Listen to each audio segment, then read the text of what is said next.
Hi, I'm Paul Friedman. I'm the founder of the Marriage Foundation. We talk a lot about marriage here because, not just the topic, in other words, because the marriage itself is so important. This topic is important too. Why is my husband so defensive? Is there anything I can do? There's nothing you can do, and there's nothing that you should do. What you can do, though, not about his being defensive, is you can be very accepting.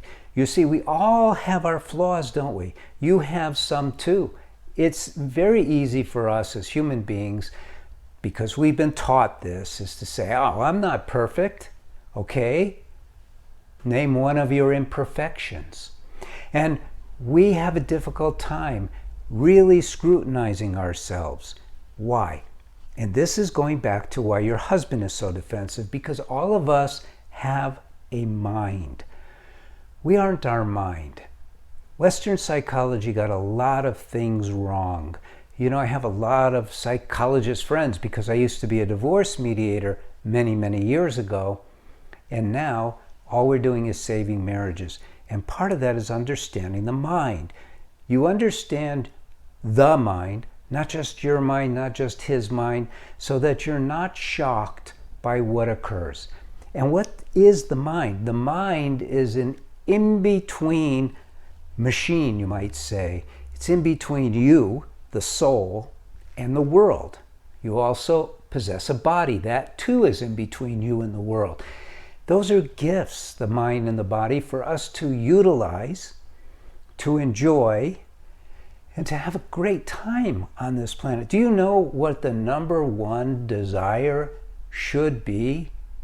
It should be to be happy. Why did you get married? You got married to be happy. When you're thinking about your husband being defensive, you're thinking, what can I do about this? There's nothing for you to do. He is on his own individual spiritual path in life, just as you are. I don't know why so many people are afraid to speak in spiritual terms. Maybe because everyone's afraid that religion is going to be shoved down your throat. But we're not here to do that. We're here to learn about marriage. You are a spiritual being. You're essentially spiritual. We know enough now to know that you possess the mind. You're not the mind. So when your husband is being defensive, your immediate reaction is going to be a defensive reaction to his being defensive. So work on that one. And it's very easy to do that. When you see that you're being critical of his being defensive, because being critical is a defensive reaction, stop your mind and go, whoa, come on, girl, turn this around. Let's take a look at our own stuff. Let's just love him. Because why do you get married? You get married for love and happiness. So love your husband with all your heart, mind, soul. Not with your heart, mind, soul, judgment, criticism, desires, expectations. Put all those aside. Those don't come in with love.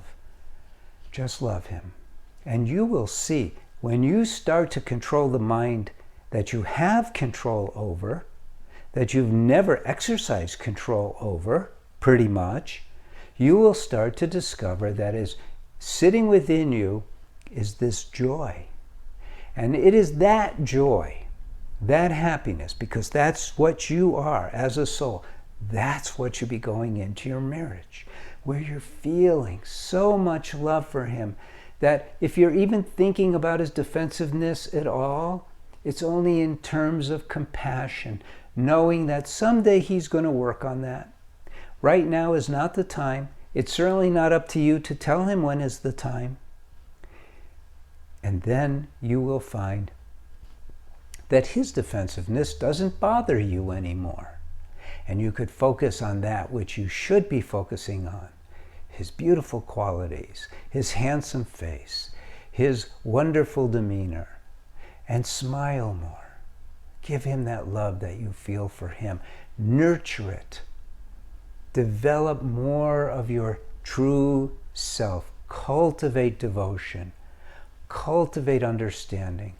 Cultivate compassion, sweetness. That's what marriage is meant to be.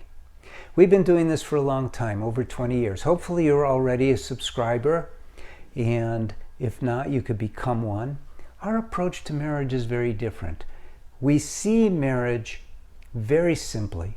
It's an individual spiritual path that two soulmates take hand in hand, take together. So your work, your efforts should be on you.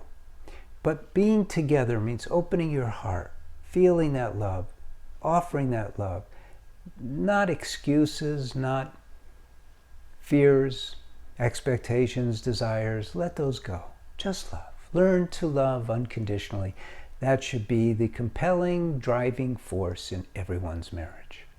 Again, I'm Paul Friedman. I'm the founder of the Marriage Foundation. Take a look at our website. See what we have. We have so many free offerings and so many affordable offerings.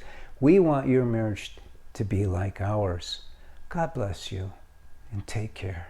Thank you.